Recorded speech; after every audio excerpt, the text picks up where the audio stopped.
시청자 여러분 안녕하십니까? 즐겁고 건강하고 행복한 주말을 맞이하시기 바랍니다. 박원순 서울시장의 자살 사건을 대하는 좌파들의 태도와 반응이 기형적입니다. 어떤 이 사건의 본질, 성추행 의혹, 성추행과 성희롱으로 피소당한 범죄 피의자의 자살이라고 하는 사건의 본질은 외면하고 그저 이 박원순을 좌파 시민단체 운동가의 영웅으로 띄우는 미화 작업이 한창이며 이것에 도전하는 여러 가지 어떤 일반 국민들의 본질적인 움직임에 히스테리적 반응을 보이고 있습니다. 제가 오늘 그 이상한 기형적 반응들을 정리를 해서 한번 보여드리겠습니다. 첫 번째, 이해찬 집권당 대표 박원순 시장의 상가를 조문을 하고 그리고 나오는 길에 기자들의 질문을 받았습니다. 몇 가지 질문을 받고 이 박원순 시장과의 인연 이런 것을 얘기를 하고 한 기자가 성추행 의혹에 대한 당의 어떤 대책은 무엇인가 라고 본질적이고 기본적이고 원칙적인 질문을 던졌습니다.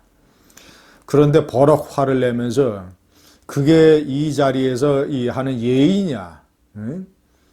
그런 질문을 하는 게 이 자리에서의 예의냐라고 얘기를 하고 그 기자를 노려보고 그 기자에게 다가가려고 해서 옆에 있는 사람들이 말리고 그리고 나쁜 자식이라는 표현까지 있어서 아마도 언론에는 XX 자식이라고 보도가 됐는데 나쁜 자식 아니겠습니까?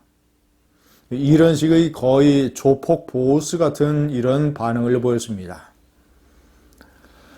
아니, 박원순 시장은 더불어민주당 소속이고 그리고 인구 1000만의 서울시를 지휘하던 서울시장이고 좌파의 유력한 대권 주자였고요. 이런 사람의 자살 근본적인 이유, 성추행 피소, 이 문제에 관해서 집권당이 도대체 어떤 생각을 가지고 있고 어떤 대책을 내놓을 것이냐라고 묻는 질문에 너무나도 기본적이고 원칙적이고 본질적인 질문, 만약에 그런 자리에서 그런 질문이 안 나왔다면 정말이지 문벼천과 물개박수 언론이라는 비판을 또 들었음직한데 다행히 그런 질문이 나왔는데 책임 있는 집권당의 대표가 이런 식으로 버럭 화를 내는 거의 히스테리적 반응을 보였습니다. 얼마나 이 세력이 오만하고 도덕적인 가치 문제에 관해서 무관심하고 그리고 모든 사안을 어떤 좌파의 정치적인 부풀리기, 모든 사안을 이용을 하고 또 이벤트화해서 좌파 세력을 결집시키는 이런 식으로 가지고 가려고 하는 이런 계산이 아주 분명하게 보이는 이런 반응입니다. 두 번째는 신고 여성 성추행 성희롱 피해 여성에 대한 신상 털기.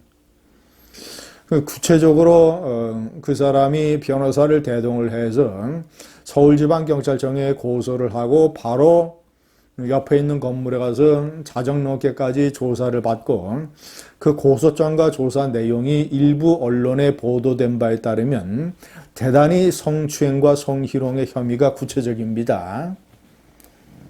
텔레그램 메시지를 통해서 성희롱 메시지를 보내고 박원순 시장은 자신이 속옷을 입은 사진을 찍어 보내면서 당신도 속옷을 입은 사진을 보내달라 이런 식의 얘기를 하고 그리고 몸을 만지고 이런 것이 2017년서부터 2019년까지 2, 3년 동안 계속됐습니다.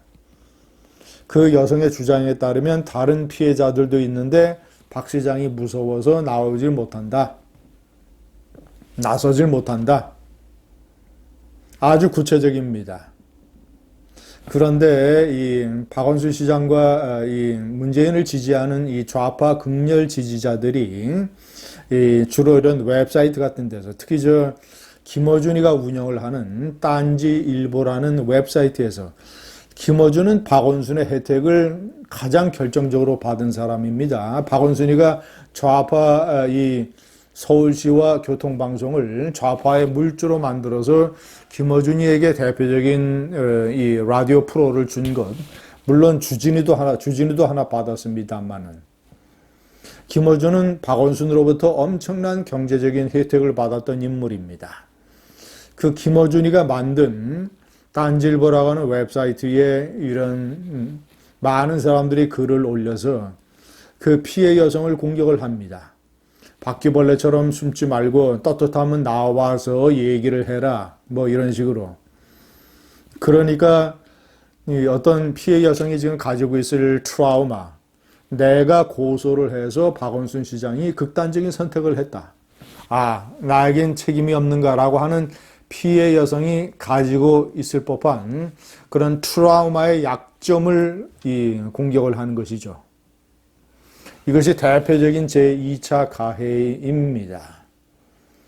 그리고 많은 여성단체들이 주장을 하는 것을 보면 서울시가 서울시 기관장으로 장례를 요란하게 하고 5일장으로 하고 그리고 이 시청 앞 이 광장에 시민 분향소를 만들고 이렇게 해서 수억 원의 예산을 써서 마치 영웅이 순직한 것처럼 이런 식으로 대대적인 장례를 치르는 것 자체가 피해 여성에 대한 제2차 가해다.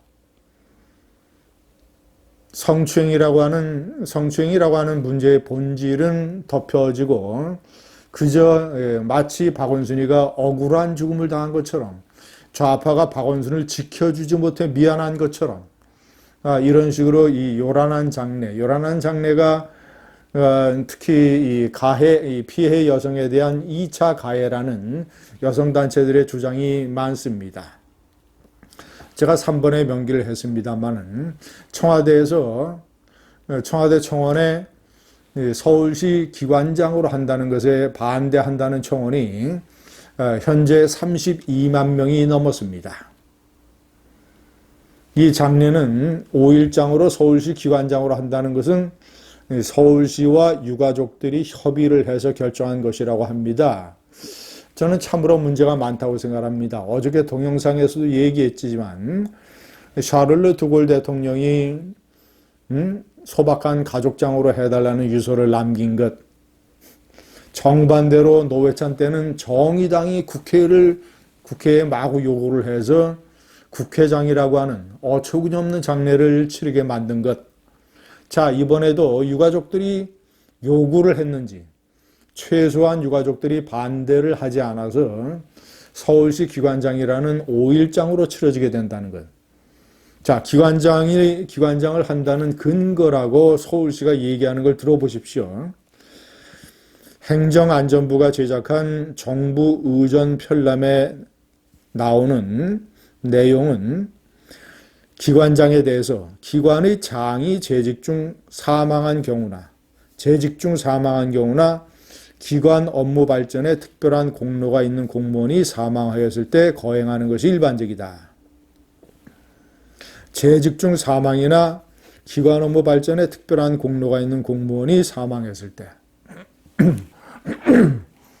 자, 기본적으로 기관장의 취지라고 하는 것은 그 기관에 기여하고 공로하고 대개 공무 중에 순직한 사람, 이런 사람을 기관장을 하라는 거 아닙니까?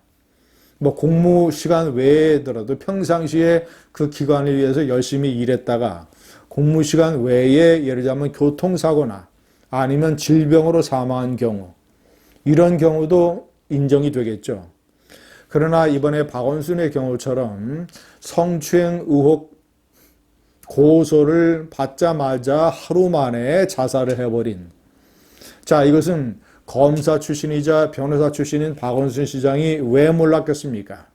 만약에 그 여성의 고소가 무고라면, 근거가 없는 것이라면 내가 이런 식으로 조목조목 반박을 하고 법정 투쟁을 벌여야 된다는 것을 검사와 변호사 출신인 박원순이 왜 몰랐겠습니까? 하루 만에 자살했다는 것은 그 혐의 대부분을 그대로 인정한다는 뜻 아니겠습니까?